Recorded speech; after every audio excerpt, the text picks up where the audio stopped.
So you'll see I have a hippo behind me. I'm in a terrible spot to film, but it has the best light and my usual filming place I just couldn't get to today, and I really wanted to shoot my video, so it is being shot here where the best light is. Sorry about missing last week and yesterday. I was so busy last week.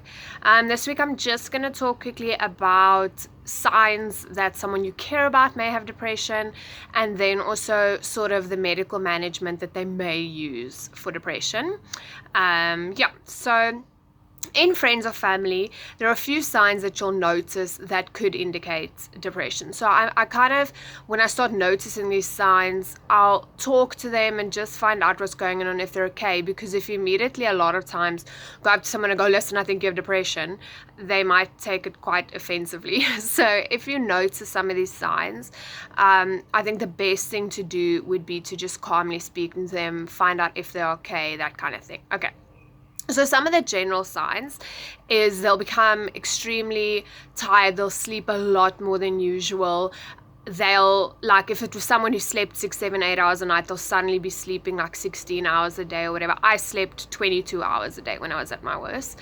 And then they'll become, like, they'll lose interest in everything they used to do. So if you guys used to do a lot of fun things together, or even just they enjoyed whatever, watching series, cooking, something like that, they tend to stop enjoying those things and just they don't want to take part in anything.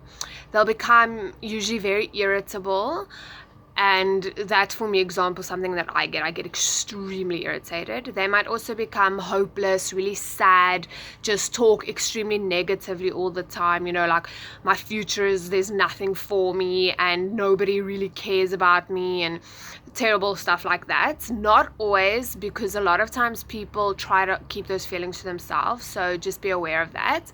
And then sometimes, very rarely I think, but sometimes they'll even start talking like kind of suicidal things, like, when I'm gone, or if I'm gone, please do this, or things like that. And their appetite might change, so they might start eating a lot less. So like I said, I slept 22 hours a day, so I obviously ate a lot less. So there might be like unexplained weight loss if they really start eating a lot less. General things like that. So depression is one of the mental illnesses that are sort of easier to pick up on, but just remember, it can be confused with a lot of other things. Like if you have a vitamin B deficiency, you can also get sort of the same feelings of tiredness and irritability and that kind of thing. So definitely depression shouldn't be the first thing that people always go to, but there are definitely signs that it's there. And then in terms of medical management, it's usually, there's 3 things that they can do that I'm aware of. There could be more, please let me know. But the 3 things generally are psychological help. So, you can go see a psychologist. They can help you talk through issues. That's especially in depression, that usually comes from trauma, childhood trauma, that kind of thing. So it's things that you haven't worked through.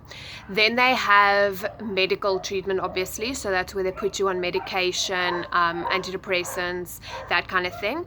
And then they also, in severe cases, they could do electroshock therapy. So it's not like in the old days where they shocked you and you couldn't like, even you're not yourself anymore. But they do use that in like really severe cases.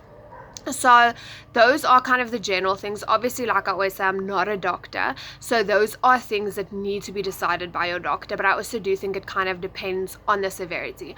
I'm just the type of person that for 3 years I was told I had depression by GP, which, like, it's no fault of their own, but when I went to see a psychiatrist, he was like, well, it's bipolar. So I always kind of tend to want to rather see a psychiatrist in something like that.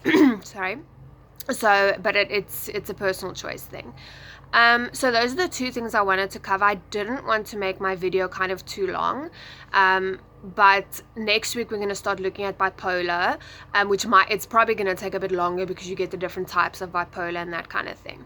So please let me know if you have any questions. Definitely please give my video a like, subscribe to my channel. We're trying to get those subscribers up there. I have like 8 at the moment.